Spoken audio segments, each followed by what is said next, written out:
Ashe Jonas from the Ideal Zimbabwe Party, and we will also have Kennedy Mandaza from ZANU-PF District Chairperson joining us over the phone line as well. Thank you so much for joining us, gentlemen, once again. Thank you. Thank you. Thank you. Now, I'll go straight into it. The 2-week ban that is happening in Zimbabwe, is it the right way to get Zimbabwe out of the situation? Okay, I can say it's the right way on the part of ZANU-PF because they are desperately, they are desperate on holding on to power. So they can't really reform themselves out of power because being a dictator means you should bleed while he's on the throne. So they are trying everything. Desperate kicks of a dying horse. Yeah, those kicks are dangerous. If they get you nicely, you're going to die. So it's a government which is now out of the people. Yes. And they know that if they can come back to the people, they're out of power. So they would try their best to run away as far as possible from the citizens. Yes. Now, Mr. Patson, who would you say is responsible for this ban at this moment in time? Well, apparently, before I answer that, it is pertinent for us to come into the facts which precipitated the ban. The ban did not just come into effect. We must look into the facts which led to the ban. First and foremost, we must look at the reasons, okay? And on that trajectory, it is imperative for us to underscore the fact that the bold description of what is happening in Zimbabwe today is that the people are unhappy. Why are they unhappy? They are unhappy because Mugabe and his minions have failed to run the affairs of the country. We're looking at a country that is sitting on 90% unemployment rate, okay?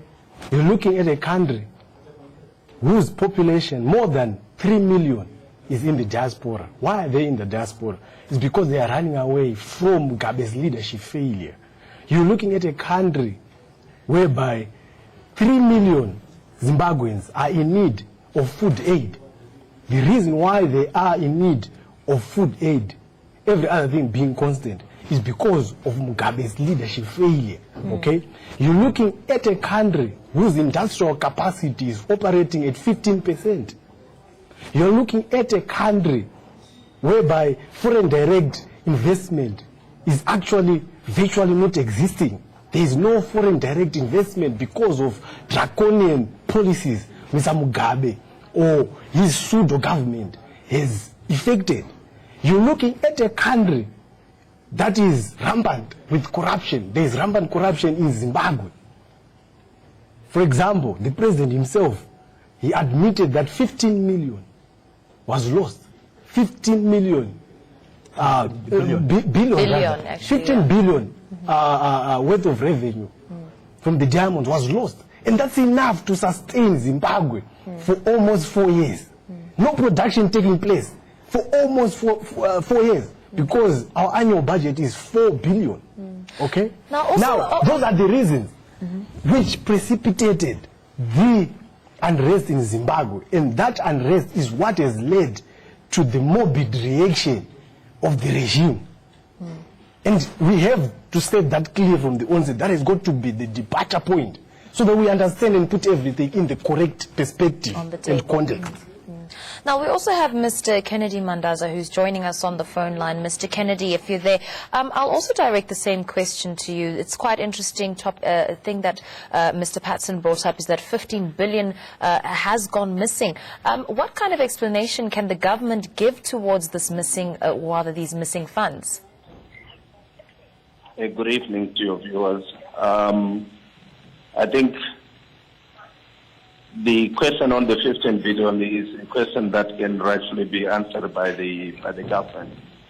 But from a ZANU-PF perspective, the issues that have been spoken about, the issues that we have had for a very long time.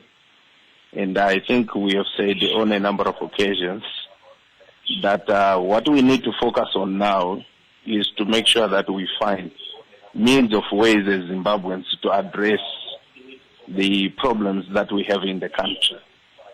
To continue for us to dwell on the past and to look at the number of issues that have brought us to where we are today.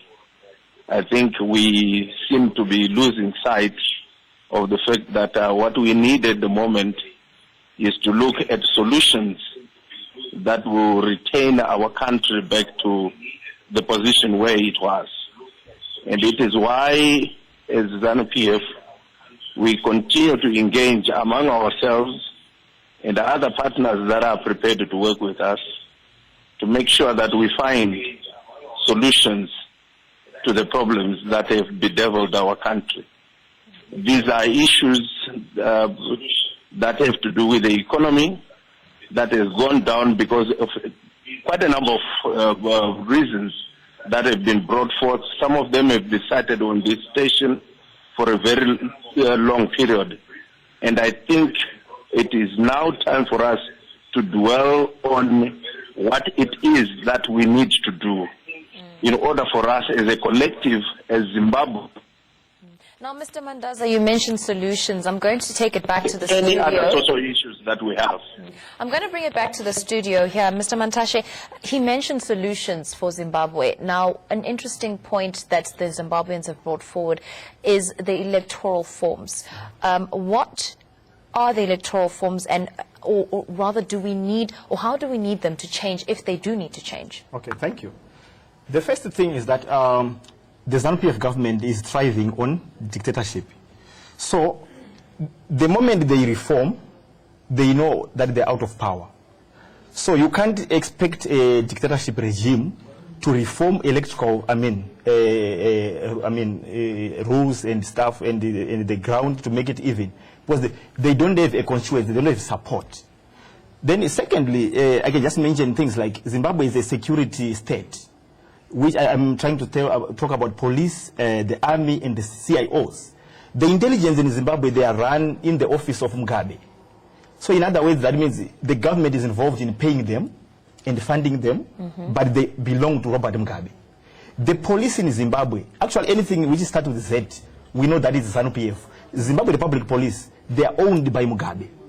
The state, there's no line, there's a very thin line between state and party. In Zimbabwe, the state comes in because they are the funder, or they pay the salaries. But when it comes to implementation or service delivery, they are instructed by Mugabe and his others, bootlickers, in the government. So it's really a problem when when a party owns the security sectors and they are instructed by the security by the party. So we are in a country that is like under a coup. Yes. Zimbabwe, Mugabe is a coup leader, because he is now a president through the machination, the rigging and whatsoever they are doing, yes, to sustain him. So in this equation, the citizens or the voters have been already eliminated. So now, what they do now is that they are good in countering the voice of the people. So any banning anything, it's a counter, because they know that the moment they work together with the people, they're out of power. What Comrade Mandaza is talking about, solutions to work with everyone, their partners in the government is the police, the army, and the CIO. Yes. So when he says we want to work together with the Zimbabweans, I think he doesn't know what he means. Because the only Zimbabwean in Zimbabwe is the security sectors. Yes. Any ordinary person who is walking in the street is not considered by the government. So what he's talking is just proving he's out of his mind. Now, Mr. Patterson, I'm going to go back a little bit to what you mentioned earlier, the very core fundamental reasons why Zimbabweans are even moving forward with their protests and so on and so forth. Do you think this is the correct way of approaching Mr. Mugabe? Well, I think I also need to respond to Mandaza. He intoned that their government, their ZANU-PF pseudo-government, is prepared to engage Zimbabweans. That's a lie, a blatant lie. Zimbabweans have been forced and pushed to fight.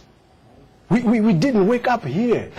Neither did we not take the necessary steps to engage the pseudo-government of Mr. Mugabe. We have. But you see, they believe that they are the alpha and the omega of correctness, or whatever is called right. They believe they are never wrong. They believe they cannot be accountable to anyone.